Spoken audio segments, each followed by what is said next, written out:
একটা পুরো বাঁধাকপি দিয়ে এই রেসিপিটা করলে বিশেষ সুবিধা হচ্ছে পাতাগুলো খুলে যাওয়ার সম্ভাবনা থাকে না। তবে আমি যেভাবে কেটেছি সেভাবে পাতাগুলো আসলে খুলে যাবে, আস্ত থাকবে না। তবুও এটা দিয়েই বানালাম।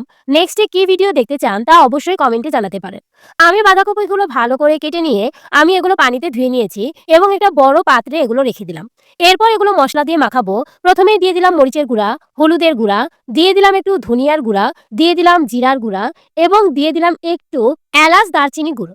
সবগুলো দিয়ে দেওয়ার পর দিয়ে দিলাম একটু লবণ আর দিয়ে দিলাম আদা রসুন জিরা বাটা। সবগুলো উপকরণ আমি একসাথে মেখে দিলাম। এখানে অবশ্য আপনারা আগে মশলাটা মাখিয়ে তার মধ্যে বাঁধাকপিটা ডুবিয়ে নিতে পারেন। আমি এভাবেই করেছি, আপনাদের যেটা সুবিধা হবে সেভাবে করতে পারেন যদি বাসায় ট্রাই করেন। আমার ভিডিও যারা নতুন দেখছেন তারা দয়া করে একটু সাবস্ক্রাইব করে দেবেন। আর যদি ভিডিও ভালো লেগে থাকে তাহলে লাইক কমেন্ট এবং শেয়ার করতে পারেন। মাখানো শেষ, এবার ভাজার পালা। একটা কড়াই তুলে দিয়ে আমি বাঁধাকপিগুলো দিয়ে দিলাম তেল গরম হলে। যেহেতু লাকড়ির চুলায় রান্না করছি, কড়াই খুব দ্রুত গরম হয়ে গেছে।